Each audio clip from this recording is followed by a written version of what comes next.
अब आते हैं सारी सूरत हाल के अंदर, जिसके बारे में उमूमन तज्ज़िये मॉडर्न साइंस और सियासी फ्रेमवर्क के हिसाब से किए जाते हैं। देखिए, इसमें सबसे अहम तरीन बात यह है कि कुव्वत ईमानी जो ईरानियों के पास थी, असल फतह इसी की हुई है। इस बात को शायद बहुत से लोग न माने। वो कहेंगे कि इन्होंने ड्रोन बना लिए, इन्होंने शानदार टेक्नोलॉजी हासिल कर ली, इन्होंने बेहतरीन प्लानिंग की थी। लेकिन सवाल यह है कि ये प्लानिंग क्यों की थी? ये प्लानिंग इसलिए की थी कि ईरान ने 1979 से ही ये सोच लिया था कि इस कायनात में सिर्फ रब्बे कायनात ही एक वाहिद कुव्वत और ताकत है और इनकी मदद के लिए कोई भी नहीं आएगा इस पूरी मुस्लिम दुनिया से। चाहे वो सऊदी अरब हो, कतर हो, कुवैत हो, बहरीन हो, अफगानिस्तान हो, पाकिस्तान, तुर्की वगैरह, यानी कि ये जितने भी इस्लामिक कंट्रीज़ हैं, हत्ता कि रूस और चाइना भी, ये इनकी कोई भी मदद के लिए नहीं आएगा। देखिए, जब भी ईरान का किसी कुफ्र की कुव्वत के साथ मुकाबला हुआ तो कोई भी इस्लामिक मुल्क इस मुकाबले में इनके साथ खड़ा नहीं हुआ। और यही हाल अभी हालिया दिनों में आप लोगों ने देख ही लिया है और देख भी रहे हैं। जब वो मुकाबले पर खड़े हुए तो एक भी मुस्लिम मुल्क इनके साथ खड़ा नहीं था, बल्कि सब यही कहते रहे कि सुलह कर लो, सुलह कर लो। हालांकि होना तो ये चाहिए था कि अल्लाह और अल्लाह के रसूल जनाब मोहम्मद रसूलुल्लाह सल्लल्लाहु अलैहि वसल्लम के इरशादात की रोशनी में आप ईरान के साथ खड़े होते, लेकिन कोई खड़ा नहीं हुआ। और कमाल की बात यह है कि जो लोग सुलह करने में लगे हुए हैं, तो जैसे ही अमेरिका हारने शिकस्त खाने लगता है, यानी इसकी जिल्लत अमीर शिकस्त होने लगती है, तो फ़ौरन ये सुलह करवाने वाले कहना शुरू कर देते हैं कि सुलह कर लो, सुलह कर लो। मैं ये इन सुलह करवाने वालों से कहना चाहता हूँ कि ये सुलह आप इसराइल और लबनान के दरमियान क्यों नहीं कराते? इसलिए कि वहाँ इसराइल का पल्ला भारी है, इसलिए कि वहाँ इसराइल जुल्म कर रहा है। ये सुलह आपने गजा और इसराइल के दरमियान क्यों नहीं कराई? ये मुस्लिम उम्मा के शहंशाह वहाँ जाकर तड़प तड़प कर मिन्नतें क्यों नहीं करते? इन्होंने वहाँ जाकर क्यों नहीं कहा कि आइए मुसलमानों की जानें बचाते हैं? इसलिए कि वहाँ अमेरिका की जिल्लत नहीं थी, वहाँ अमेरिका की रसवाई नहीं थी, वहाँ तो असल में मुसलमान मर रहे हैं। याद रखो, रसूलुल्लाह सल्लल्लाहु अलैहि वसल्लम ने जंग के दौरान मदद की सूरत हाल में ये नहीं फरमाया कि अगर तुम बंदूक लेकर दुश्मन के सामने खड़े नहीं हो सकते तो कुछ न करो, बल्कि फरमाया कि जख्मियों की मदद करो, बेवाओं की मदद करो, यतीमों की मदद करो। और ये वो सूरत हाल है जिसके अंदर ईरान इस वक्त, जिसे कहते हैं, जीता हुआ है। और ये जीत सिर्फ टेक्नोलॉजी के ऊपर है। दुनिया की सारी जंगी टेक्नोलॉजी हार गई है। वो वार टेक्नोलॉजी जिसमें पूरी की पूरी नेवल फोर्स शामिल थी, वो हार गई। वो टेक्नोलॉजी जिसमें इनके पैट्रियट सिस्टम शामिल थे, जिसमें आयरन डोम शामिल था, जिसके बारे में कहा जाता था कि वो दुश्मन के हर हमले को नाकाम बना सकते हैं, ईरान के सामने वो सब मिट्टी के ढेर बन गई। सारी टेक्नोलॉजी नाकाम हो गई। और इस टेक्नोलॉजी को सिर्फ चंद हजार डॉलर के ड्रोन, इनके छोटे छोटे मिसाइलों ने, इनकी कुव्वत ईमानी ने शिकस्त दी। और मेरे नाज़रीन, दुनिया की किसी कौम में आपने ऐसा जज्बा नहीं देखा होगा कि रात भर बमबारी हो और सुबह सवेरे इनके बाजार खुले हों, बच्चे स्कूल जा रहे हों और इनके इलाकों में किसी किस्म का कोई खौफ ना हो। दो आलम से करती है बेगाना दिल को अजीब चीज़ है लज्जत आशनाई शहादत।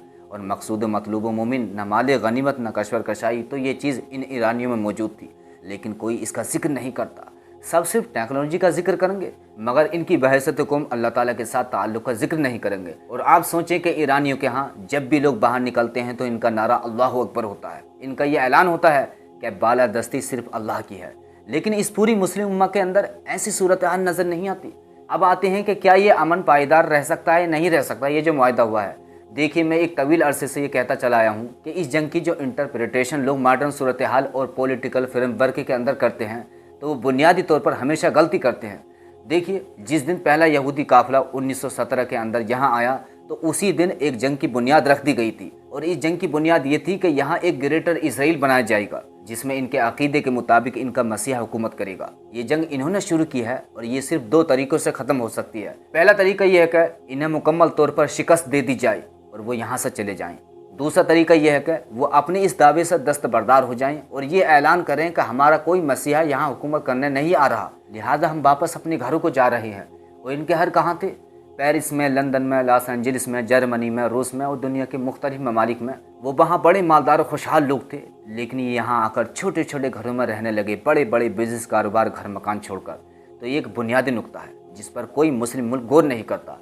याद रखें, ईरान ने बहसत मुस्लिम उम्मा एक ऐसी मिसाल कायम कर दी है, यानी इन्होंने कहा है कि जहाँ भी मुसलमानों के खिलाफ जंग का महाज खुलेगा, हम उसे सिर्फ एक मुल्क का मसला नहीं समझेंगे, बल्कि पूरी उम्मत मुस्लिमा का मसला समझेंगे। वो कहते हैं कि अगर जंग मुसलमानों के खिलाफ है, तो चाहे वो लबनान हो, गाज़ा हो या कोई और जगह हो, तो वो पूरी उम्मत मुस्लिमा के खिलाफ जंग है। वो जो अल्लामा इकबाल ने कहा कि एक हो मुस्लिम हरम की पासबानी के लिए, नील के साहिल से लेकर ताब खाक के काशगार, तो ये सिर्फ ईरान ने इसी तसव्वुर को अमली तौर पर साबित करने की कोशिश की, बल्कि साबित कर दिया कि वो मुस्लिम उम्मा के लिए किस तरह का तर्ज फ़िक्र रखता है। देखिए, लबनान सिर्फ शिया आबादी पर मुश्तमिल मुल्क नहीं है, वहाँ सुन्नी भी मौजूद हैं, बल्कि वहाँ का वज़ीर आज़म सुन्नी होता है। इसी तरह गज़ा में शिया नहीं रहते, बल्कि गज़ा की अक्सरियत सुन्नी मुसलमानों पर मुश्तमिल है। लेकिन ईरान ने बहैसियत मुस्लिम उम्मा इनका साथ दिया और इनके साथ खड़ा रहा। लेकिन मुझे लगता है, जैसे कि मैं पहले भी कहता चला आया हूँ, कि ये जंग अब एक और मोड़ की तरफ बढ़ रही है। इस दौरान अमेरिका यहाँ से निकल जाएगा। अमेरिका ने इसराइल के कहने पर इस जंग का आगाज़ तो कर दिया, लेकिन अब इसे अंदाज़ा हो गया है कि वो इस बड़ी जंग में मज़ीद आगे नहीं बढ़ सकता। तो अब अगर बराह रास्त इसराइल और ईरान के दरमियान दोबारा जंग होती है, तो एक बात याद रखिए, मेरी पेशगोई यही है, मेरा अंदाज़ा यही है। हो सकता है कि मैं गलत हूँ और अल्लाह करे मैं गलत साबित हूँ, लेकिन मुझे ऐसा महसूस होता है कि इस जंग में शायद ईरान के साथ कोई भी इस्लामिक मुल्क आपको खड़ा हुआ नज़र नहीं आएगा, चाहे वो सऊदी अरब हो, मुत्तहदा अरब अमारात हो, तुर्की हो, वगैरह वगैरह। यानी कि ये जितने भी इस्लामिक मुल्क हैं, इनमें से कोई भी एक मुल्क आपको ईरान के साथ खड़ा हुआ नज़र नहीं आएगा और ईरान को ये जंग शायद तन्हा ही लड़नी पड़े। और हकीकत यह है कि वो अब तक भी ज़्यादातर तन्हा ही लड़ता चला आया है। काश कि ये पूरी मुस्लिम उम्मा इसके साथ मिलकर खड़ी हो, लेकिन रसूल अकरम सल्लल्लाहु अलैहि वसल्लम की बाज़ अहादीस में ऐसे फितनों जंगों का जिक्र मिलता है जिनमें अरब इलाकों में शदीद तबाही का तज़किरा है।